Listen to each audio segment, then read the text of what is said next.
Hi, it's KCCK's Culture Crawl. I'm Dennis Green, and my guests today are Jim Engelbach and Kyle Patrick. It's Merry Tuba Christmas time. Welcome. Thank you. Thanks for having us. Glad to have you both here. This is, how many annual is this? Well, it's our 22nd year here in Cedar Rapids, but it's the 50th anniversary of the TubaChristmas event. Oh, no kidding. Yep. So it's been around for a while, and it's international in scope. All right, and coming up on December 9th, yes? December 9th at the Public Library downtown. We take over the entire first floor of the library for the concert and for the audience. Concert is at 3 p.m. for the public to come. If you want to play, show up by noon. We'll have a short rehearsal upstairs in the Beams Auditorium. In the auditorium, right?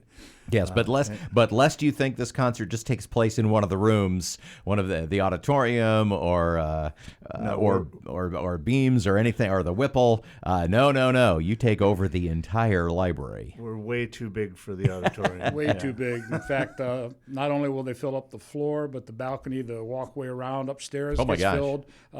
You can't get up and down the steps because people are all sitting on the steps to listen. So it's always a good turnout. It's Tubariffic. Yeah, that is Very true. good. I like that. This is kind of a as an annual activity, it is fairly pretty similar from year to year in terms of your structure. But I do know you get a different guest director every year.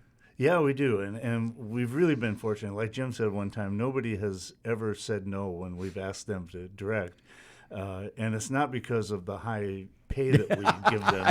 It's not the six-figure salary. No. Oh, no. As we like to say, we're not a low-budget operation. We are a no-budget operation. But in the past 20 years, it's been like a who's who of music educators in Eastern Iowa. We've really had representatives from almost all the high schools, from the colleges in the area, from Kirkwood, from Coe, from Mount Mercy.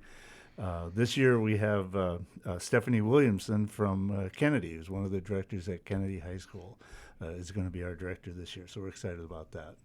How many instruments and how many bodies you mentioned kind of taking over all the floors of the library? How many how many people and brass is that about? Well, how many do you expect? We have had anywhere from 85 to 140, something like that. So we kind of just never know what's going to show up. But based on just the interest that's being shown this year, we're going to have a pretty good turnout, I think, this year. Last year we had 86, and I think this year I'm projecting we're going to be right around 100 people to show up. Our first year, we started this is our 22nd year doing it here. We started in 2002, and we really didn't know what to expect. Jim and I, we had a third co-conspirator on that. Sid Blair was with us at the time. We sat down and we thought, well, if we get 20, 25 players, it'll be great. We had 81 players showed up that year. We didn't have enough books. We didn't have enough chairs. Our rehearsal space was too small. We had to scramble for. I had bought 24 cookies to pass around later. So everybody got a quarter of a cookie. I just put them back in the car and took them home. But our peak we had 141 year. Of course, we can't count the COVID years. I think the least we've ever had is about 80 or so, not counting the COVID years. Mentioning we had an event in COVID. You can't keep a good tuba player down. What we did is we got a quartet of some of the best tuba players in the area, as far as I'm concerned, and we live streamed it in conjunction with the Cedar Rapids Municipal Band. They have the facilities to be able to broadcast. And that was great. We were getting comments from all over the country during that show. Yeah, I remember that. Yeah. We invited people to live stream and get their horn out and their music and play along at home, and we had several people tell us that they did that. So it's kind of fun. Now, of course, we say Tuba-Christmas, but this applies to several different low brass instruments. Yes. Correct. Representing the tuba family of instruments, to include baritones, euphoniums, tubas, sousaphones. even some of the older instruments, like what are they? The ophicleide. Ophicleide. The yes, yes. kind of a weird There's thing. only one time during the year when the term ophicleide And this is it. It will is come up. mentioned on our radio and station. Heckelphone, of course. The Heckelphone, the Helicon, we've had Helicon. those. Yeah. Kyle brings his baby tuba, call it a peckhorn. It's a peckhorn, yeah. But nothing with a slide, I'm sensing. That has slide an things. operable slide. No. Valves only. Valves yeah. only. That has to be it. Yeah. How do you go about selecting the repertoire? I mean, I know there's a book. There is there's a book. There's an official TubaChristmas book. Correct. And you've never gone off book, right? You've only used stuff in the book. No, that's not quite true. We use the book as our for the majority of what we do. Oh, okay. And the book has, I don't know how many tunes are in it. I think like 30-some. 30 or 40 tunes in this book. And it's the same book is used by every TubaChristmas throughout the world every year. So you buy the book once, you never have to replace it. It's good forever. But we've also begged, borrowed, stolen, and bought other pieces to add into our repertoire over the years. So we have, I don't know, a dozen or so other tunes that we throw in that are not in the book. To include a couple arranged by Mr. Kyle here. And they're very nice tunes. Very nice. Arranged yeah. a couple of tunes, yeah. So we've expanded it a little bit, and those we just hand out for free. We have them at the show, and if you don't have a copy, we'll have one for you. And all of the music is it's not terribly difficult. You know, we don't want to scare off anybody that says, "Geez, I haven't touched my horn in years." You know, I'm afraid I wouldn't be able to keep up.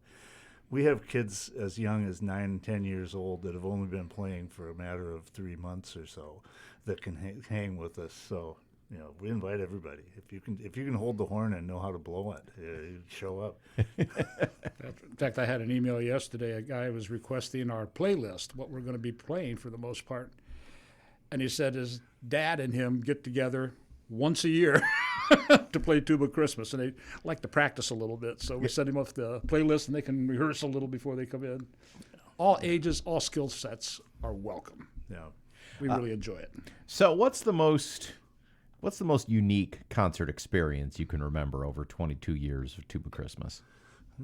Probably the 2020 concert with only 4 players. With only 4 players, was definitely the most unique. Although I suspect the 141 was probably a pretty memorable year That was too. fun. That was when we were out. We used to do it out in Westdale Mall, Westdale Shopping Center. Look what we did to that place. Yeah, they ended up tearing it down. So that was fun. We didn't have enough books. We didn't have enough chairs. I had given up on cookies years before that. Our first year at the library was kind of a down year. We didn't know what to expect. We were just happy to have a home that year. We had searched several places and researched trying to find where to go when they closed Westdale. And it was late in the year when we finally got hooked up with the library, and they've been great. They've been just wonderful hosts. We approached the Metro Alliance group here and asked if they had any idea of anybody that could help us out. And they said, well, hey, you got a good thing going. We'll see if we can find you someplace. And they got us connected with the library, and it's been just a great partnership ever since. Yeah, it has been. Another one that stands out, though, to me, on our 20th anniversary 2 years ago, we were not, this was in 2021, the library wasn't having large groups in still. They still had not opened up. So at that time, Joe Perea was the band director here, and so he said, why don't you come out to Kirkwood? We'll do it in the auditorium out here. So we did it in Valentine, and since it was our 20th year, we decided we'd had to have something special. So we invited a special guest, and we had Elizabeth Von Presley come unexpectedly, unannounced, and sang a couple of tunes with us, and she was a lot of fun. She loved it. As a matter of fact, she's doing her show at the Paramount in a couple of weeks, and she's invited a few of us to come and be in the show and play and accompany her. Oh, again nice. on tubas. So we haven't had a rehearsal AVP yet. and tuba. So we don't know how that's going to go, but I'm sure it'll be fun if nothing else. Merry TubaChristmas coming up the 9th of December at the Cedar Rapids Public Library. It is a case where you don't have to practice ahead of time. Well, you probably might want to practice ahead of time, but you don't have to. There are no group rehearsals, no group to join until that day. Just show up for the rehearsal at noon, did you say? Mm-hmm. Yep. Registration will be there at the library, and it does cost $10 to enter and play. Audience does not pay a fee. There's no fee for the audience to come and listen. Although you may want to bring a chair. Oh, sure, yeah. If you can find a place to put one. Yeah, that's true. All right, before we go, so what's your favorite? Give me your favorite arranged tune that is a part of the book, whether you play it or not. Jim, let's start with you. Whether you play it this time or not. I mean, just what's your favorite Tuba Christmas song, Jim? I love the traditional stuff, but the one that keeps going through my head is Santa Baby, arranged by Kyle. I just can't get that tune out of my head. Sorry about that, Jim. I don't know.